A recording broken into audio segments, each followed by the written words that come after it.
St. Petersburg, Florida. CNN. After a year of criticism by health experts, mockery from comedians and blistering critiques from political rivals, Florida Gov.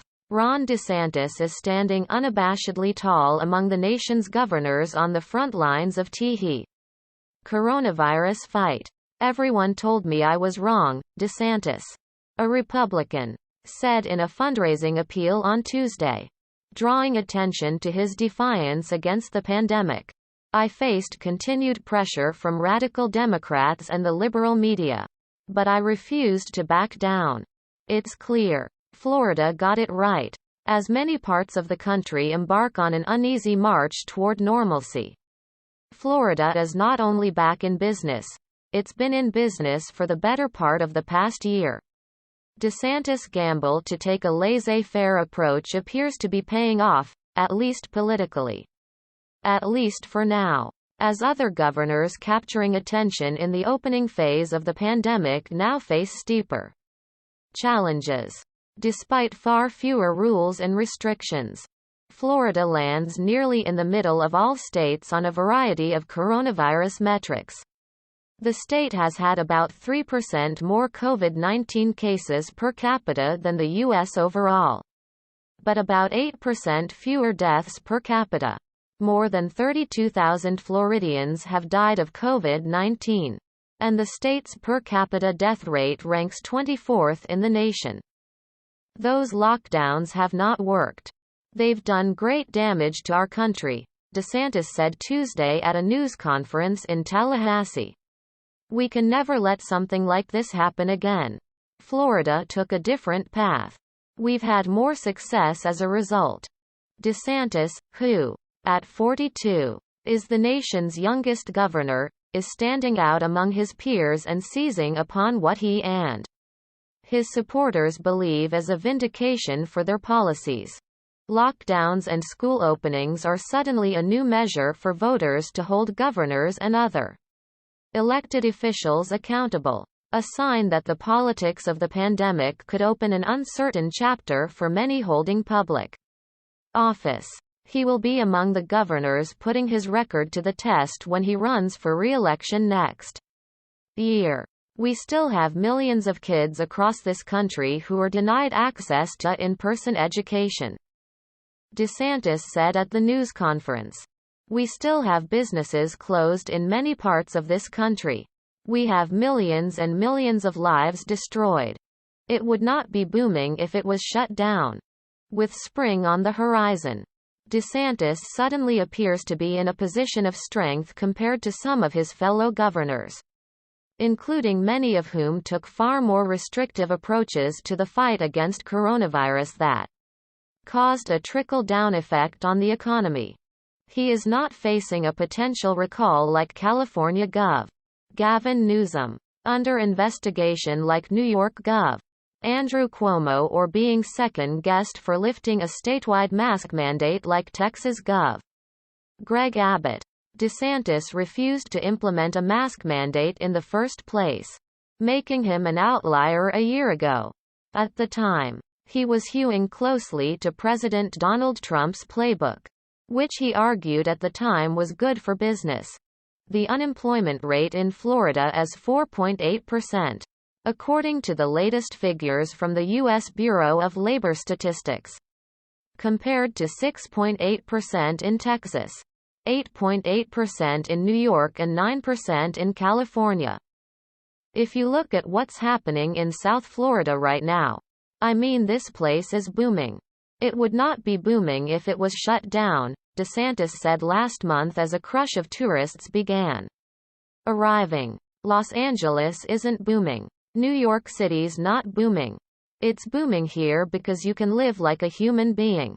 Florida has recorded about 9,204 cases per 100,000 people and about 150 deaths per 100,000 people, according to the latest data from Johns Hopkins University. Across the country overall, there have been about 8,969 cases per 100,000 people and 163 deaths per 100,000 people. Despite far more stringent restrictions, California only ranks one spot better than Florida in both measures. Its death rate is about 5% lower than Florida's, which means about 1,500 lives could have been saved in Florida if the state's death rate matched that of California. Still, comparing one state to another is complicated and often counterproductive, said Jason Salemi, an associate professor of epidemiology at the University of South Florida College of Public Health, who maintains his own COVID dashboard. For example, he said, the humidity of Florida and the density of New York City offer entirely different scenarios for fighting coronavirus. What I'd love to ask about Florida is, if we had done things differently in Florida, what would it have looked like? Salemi told CNN. If you use those metrics of where Florida is relative to a lot of other states, we're looking middle of the pack.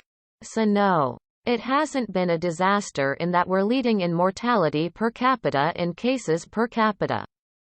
He added, it's not always about doing well relative to your peers. It's how can we prevent as much morbidity and mortality from the virus while keeping an eye on what's happening with our economy. He said Florida has also benefited from local ordinances requiring masks and restricting the sizes of gatherings. DeSantis has prohibited cities and counties from fining people for refusing to wear masks and is stirring outrage among local officials by pushing to strip their authority to put such rules in place at all. Throughout the pandemic, it's that defiant and often combative DeSantis who has increasingly become the darling of Republicans. He declines most interview requests, including from CNN, even as he frequently appears on Fox News and other propaganda platforms. He has been locked in one fight after another with the state's media over transparency on COVID statistics and other issues. Yet his policies have boosted his standing inside his party, all but certainly closing the door to any Republican challenges. Potential Democratic contenders are already circling. Rep. Charlie Crist, who served as Republican governor of the state from 2007 to 2011 and switched parties in 2012, is among the Democrats thinking about challenging DeSantis for re-election next year. He said he intended to make up his mind before summer. Asked how he thought Florida had withstood the pandemic, Crist said, it's a mixed bag. To be candid, we have a light at the end of the tunnel feeling, and that really is a godsend, Crist told CNN in an interview in his office here. On the other hand, there's about 33,000 of my fellow Floridians that are dead now. And that's incredibly sad, tragic and beyond unfortunate. So how are we doing? Well, we're slugging through it like the rest of the country is and just doing the best we can. Crist and other Florida Democrats are calling for a U.S. Justice Department investigation into whether DeSantis gave preference to donors after invitation-only vaccines clinics were set up in at least 2 upscale communities. The exclusive COVID-19 clinics allowed about 6,000 people to jump ahead of tens of thousands of seniors and waitlists in Manatee and Charlotte counties, where the drives happened. Was their preference given to certain Caucasian wealthy Republican communities? Crist said, because it certainly looks like it. A spokeswoman for the governor has dismissed the accusation, saying, the insinuation that politics play into vaccine distribution in Florida is baseless and ridiculous. I think he took a gamble and it worked out. Here in Florida, where beaches along the Atlantic Ocean and on Gulf of Mexico are crowded this week in ways not seen for more than a year. The complete story of the pandemic has yet to be written, as President Joe Biden inherits the challenge and has accelerated vaccines here and across the country. Yet health experts and local officials worry that a parade of spring break vacationers could contribute to a spike in COVID-19 cases. Tom Golden, who owns a restaurant and bar along the busy stretch of Central Avenue in downtown St. Petersburg, said he didn't have much of an opinion on DeSantis a year ago. But with his business not only surviving, but thriving, he offers a measure of credit to the governor. When he went into office, I wasn't sure what to expect, Golden said in an interview just before lunch on a sunny morning this week. But he didn't do anything to hurt me as a business owner or me as a Floridian. So fine with me. After businesses were allowed to open after being shuttered for several weeks late last spring, Golden said he recalls having mixed feelings about the balancing act of keeping the economy alive and protecting the public's health. Well, of course, as a business owner I supported it. But as a human being, I kept thinking that it's a horrible position to be in, Golden said. It's a hard one to measure. I think he made a good decision. Conversations with more than a dozen Floridians offered a wide assessment of views about DeSantis' handling of the coronavirus crisis. Several people suggested they were not initially supportive of him, but in hindsight found themselves approving of his decision to reopen the economy and schools. A woman strolling down the St. Petersburg Pier spoke about her grandchildren in California, who have attended school virtually for the last year. She said she believes the Florida approach was better, given the temperate weather and ability to be outside. She declined to be identified by name, but praised DeSantis' decisions that have allowed the orchestra to resume playing here and the economy to thrive. Molly Minton, who works as a laboratory supervisor, said she recalls being dispirited as she drove home from work and saw crowded bars and restaurants. Looking back, she said, she is glad many small businesses were able to stay open and believes Florida was simply lucky in many respects. I think he took a gamble and it worked out, Minton said of the governor. In a sprawling state of more than 21 million people, where some estimates say about 1,000 new residents arrive every day, many people said they had no opinion of DeSantis at all and didn't know much about him. He was born in Jacksonville and raised on the Gulf Coast just north of here in Dunedin. And he had a love for baseball that sent his team to the Little League World Series. Later, he played outfield while studying at Yale. He graduated from Harvard Law School and worked as a naval prosecutor, including a stint in Iraq as a Navy JAG lawyer advising a SEAL team. In 2012, he won a seat in Congress and was elected governor in 2018, 2 months after he turned 40.